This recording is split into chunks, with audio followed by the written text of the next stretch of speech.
Hi friends, ഇന്ന് പുതിയ വീഡിയോയിലേക്ക് എല്ലാവർക്കും സ്വാഗതം. അപ്പം ഞാൻ ഇന്ന് പറഞ്ഞിട്ടുള്ളത് മുടി കൊഴിച്ചിൽ എങ്ങനെ കുറയ്ക്കാം, മുടി എങ്ങനെ വളരാം എന്നതിൻ്റെയൊക്കെ ടിപ്സുമായിട്ടാണ്. അപ്പോൾ ചാനൽ ആദ്യമേ ഒന്ന് സബ്സ്ക്രൈബ് ചെയ്ത് വെക്കുക, വീഡിയോ ഫുള്ളായിട്ട് കാണാം. ഓക്കെ, നമുക്ക് വീഡിയോയിലോട്ട് പോയാലോ. നിങ്ങൾ ഈ കാണുന്നത് 5 മാസം മുന്നേ ഉണ്ടായിരുന്ന എൻ്റെ ഹെയറാണ്.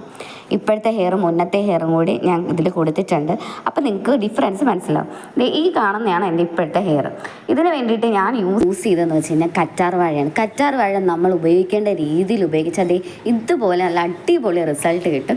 കറ്റാർ വാഴ എങ്ങനെ യൂസ് ചെയ്യേണ്ടതെന്ന് വെച്ച് കഴിഞ്ഞാൽ കറ്റാർ വാഴയുടെ ജെല്ലാണ് നമ്മൾ ഇതിലെടുക്കുന്നത്. കറ്റാർ വാഴയുടെ ജെല്ലെടുത്തിട്ട് നമ്മുടെ സ്കാൽപ്പിലും തലമുടിയിലും നന്നായിട്ട് അപ്ലൈ ചെയ്യണം.